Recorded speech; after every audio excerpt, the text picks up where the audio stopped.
maupun model tulisan lainnya.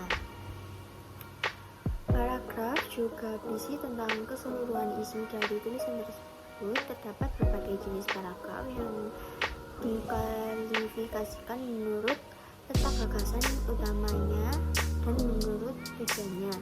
Jenis paragraf menurut letak gagasan utama berdasarkan letak gagasan utamanya. Paragraf dapat dibagi menjadi 3 jenis, yaitu deduktif, induktif, dan campuran. Penjelasannya yaitu sebagai berikut.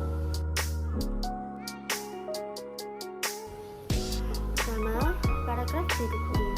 Paragraf deduktif jenis ini memiliki gagasan atau pikiran utama di bagian awal rangkaian kalimat. Biasanya pada paragraf deduktif, gagasan utamanya berada di kalimat pertama, sementara itu kalimat lainnya berisi penjelasan yang mendukung gagasan utama yang telah dipaparkan di awal. Contohnya sebagai berikut. Kebudayaan dibagi atas 2 macam, yaitu kebudayaan fisik dan kebudayaan non-fisik. Kebudayaan fisik tanpa jelas dan merujuk pada benda-benda. Kebudayaan fisik ada yang berupa pemikiran dan berupa tingkah laku. Paragraf di atas merupakan jenis paragraf deduktif. Pola pengembangan paragraf deduktif merupakan pola pengembangan paragraf yang ide pokoknya berada di awal paragraf.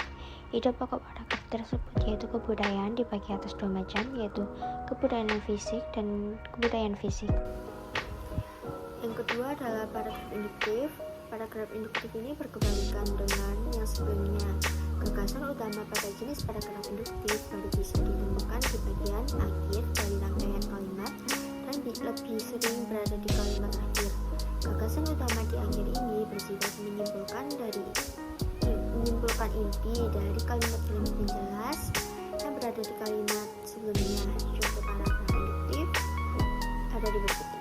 Dimaksud dengan kebudayaan fiksi tanpa jelas karena merujuk pada benda-benda. Kebudayaan non-fiksi ada yang berupa pemikiran dan berupa tingkah laku. Contoh kebudayaan yang berupa pemikiran adalah filsafat, pengetahuan, dan ideologi, etika, dan estetika. Hasil kebudayaan yang berupa tingkah laku adalah adat istiadat, tidur, bertani, dan bahkan berkelahi. Jadi kebudayaan yang dapat dibagi atas 2 macam, yaitu kebudayaan fiksi dan kebudayaan non-fiksi. Paragraf di atas menggunakan pola pengembangan paragraf induktif. Pola pengembangan paragraf induktif merupakan pola pengembangan paragraf yang ide pokoknya berada di akhir paragraf. Yang ketiga adalah paragraf campuran. Paragraf campuran adalah gabungan gagasan utama yang berada di awal dan akhir rangkaian kalimat.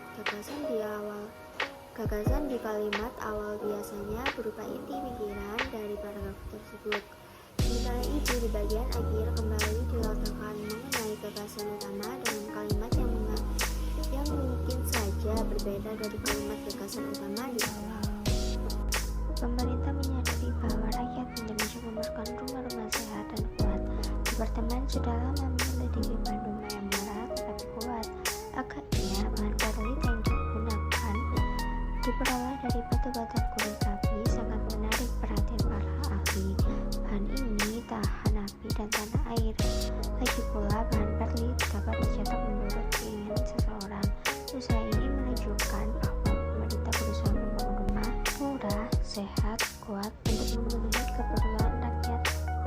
Paragraf di atas menggunakan pola pengembangan paragraf deduktif, induktif, atau paragraf campuran.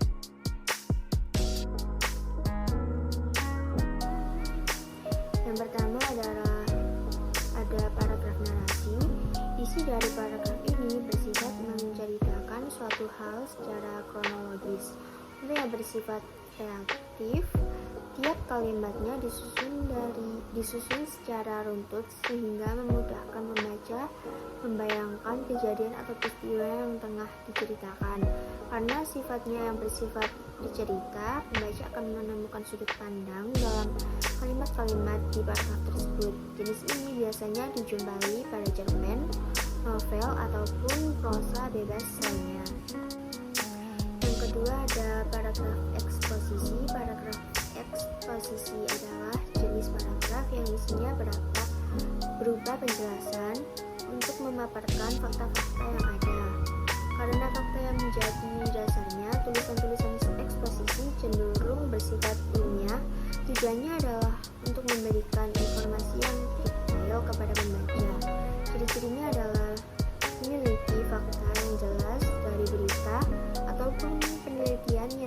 memaparkan pendapat penulis di dalamnya.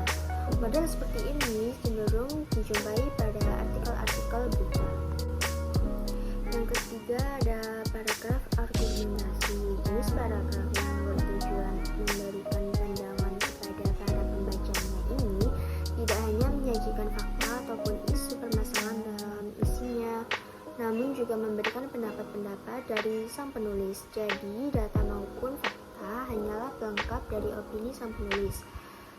Pada jenis paragraf argumentasi akan dijumpai kesimpulan dari rentetan pendapat penulis di dalam rangkaian kalimat tersebut. Kesimpulan tersebut cenderung diletakkan di akhir paragraf.